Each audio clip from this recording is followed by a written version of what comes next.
We are back with another video. This one's gonna kind of be a little all over the place. The first little bit here is going to be a few suggestions I saw. I wanted the whole video to be a suggestion video, reacting to really bad ones, but I couldn't find many terrible ones that I'd like to comment on. But I do have a few here, and then I'm just gonna get into some things that one of the devs have been talking about quite a lot, and a conversation that I've had with a dev as well. This guy says, make permadeath optional, but make it way easier to level up or farm legendary weapons. Items are way harder to farm if you are using PD. I don't see what the whole outrage is against the game having permadeath. It's already impossible to wipe with what life crystal drops were when the game closed, with R being chained. The progression didn't take that long either. If you were doing bounties, it took no more than 10 minutes to completely max out a slot. I don't know. I guess we'll see when the game comes back out, because they're changing progression and drop rates of all the super high tier stuff. I just don't think there's a reason to remove permadeath from the game. This guy says, rework Vampire, the regen isn't noticeable. The only real source of healing is Bloodsuck. This guy doesn't know about Blood Jar, Old Bandage, and Bleed Blocks, healing your entire health bar in 2 moves. He doesn't know. He's not informed. Hopefully they nerf that shit, bro. Oh my god, that shit was so fucking annoying. And this ties into something else I want to talk about. I'm not gonna read this whole thing, but he basically wants an ocean expansion with like dungeons and islands and shit, similar to like, I don't know, kind of like Deep Woken, kind of like GPO, kind of like Blocks Fruits, I suppose. Especially,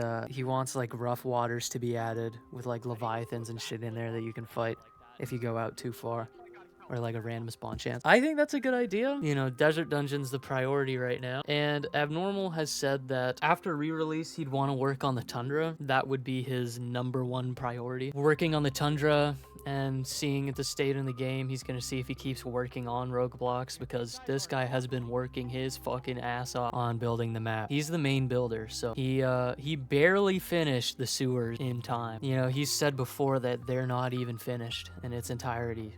So there probably will be some sewer changes, maybe more loot, or, you know, an update to the boss or the layout. Maybe they'll fill it up with more shit to fight, more things to do. Because truth be told, it is a little empty, right? I said, I hope you guys turn the Warden mini-boss in the maze into something actually unique instead of just a big destroyer with a shit ton of health and no drop. He said he'd like to rework some of the old dungeons as well. Maybe the Beach Crypt, because I forgot that existed, to be honest with you, with the Wraith boss in it. He said he agrees that it would be cool to make the Warden have drops. I said you guys should make his armor droppable, because his armor looks pretty cool. He said sewers will definitely get new stuff in the update. The goal is to give everything more loot with the update, so all the loot pools will have a bunch of new things in it. I really like the sewer rat coat, but when it was bugged, I feel like it looked a lot better without the sleeves, you know? But it is an unfinished armor anyways. So I said, you should add a variant to the armor that doesn't have the sleeves on it. It looked way cooler when it was bugged, in my opinion. He said, maybe if we figure something out, we can add a game pass that lets players customize their drip. So like a toggle system. There is a old model that he showed me that it's not being added to the game, but it is pretty high quality and it looks pretty cool to me. It's inspired from a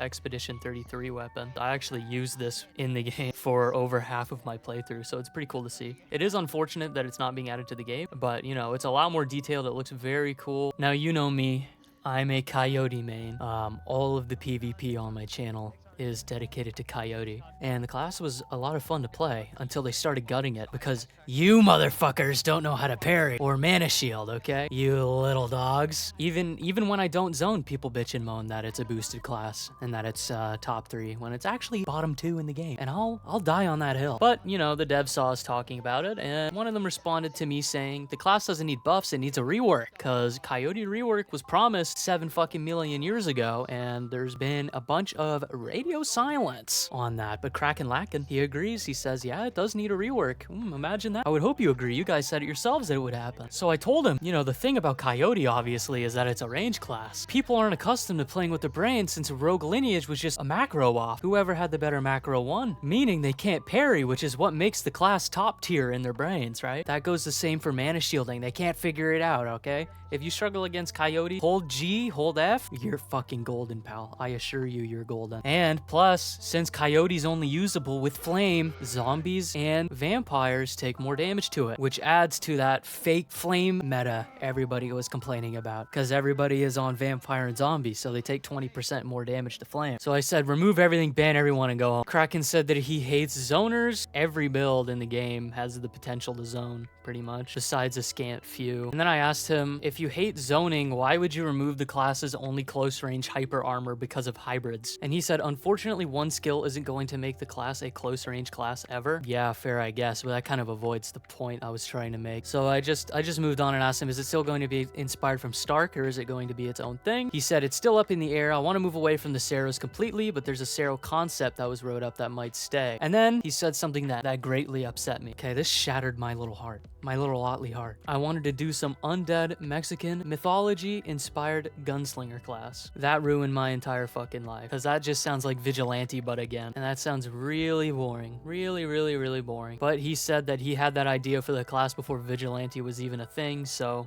boo womp, I guess. And then he said there was zero lore around Coyote, which is just fucking wrong. The Coyote trainer is keeping the astral like frozen in the game lore, I think, saving the world from being fucking ruined. But that sounds kind of important, right? But I don't know, I guess it's just gonna be retconned. One last thing I want to add is that he did go over a few weapons, not showing me any, to be perfectly clear. Don't go get them, but just that priority for what weapons will be added in the update is heavily taken from what classes have the least amount of weapons in their arsenal to use. So off the dome, guns, fist, that kind of thing. The mushroom gauntlet, I believe, he didn't tell me about this, it's just me saying this. I was thinking about it at work today, I know, virgin activities, thinking about Rogueblox at work. I noticed that it had a barrel on the end of it, and I was like, yo, this fucking thing is a fist gun hybrid. If that's true, superhuman might be retarded. World Sage might be even worse. Gun doesn't really eat too much off that, because Hitman uses specific weapons and Coyote uses a specific weapon. So only Vigilante really benefits from that because it gets the hip revolver that all the moves come from. But it could tie in very well. I don't know. I'm excited to see how that weapon works. A bunch of new weapons are being added, plus that model for the sword that's not making it into the game. Just something to base the quality of the work off of. Pretty cool stuff. But yeah, all in all, I mean, I'm hearing that things are being added to the game for real this time instead of just shitty UI. I think it's safe to say a majority don't really care about too much. We want to see weapons, we want to see biomes, we want to see classes, we want to see mobs, bosses, things like that. Actual gameplay. But yeah, that's about it. He wants to work on a bunch of shit. He has a bunch of ideas. All the old dungeons are being touched up a little bit, you know, just a little bit. Tundra might be touched up a little bit. A bunch of new weapons and things are being added to every loot pool. So something to look forward to, I guess. That's all I got for this one. A little bit of a messy video today, but as always, if you enjoy my videos and like what I'm doing, be sure to leave a like, subscribe, leave a comment too if you're feeling generous. I try to respond to all of them, and it keeps me motivated to keep doing what I'm doing. I appreciate all the support I've been getting. I just hit 700 subs. It's a pretty big deal, and yeah, I'll see you guys in the next one. See ya.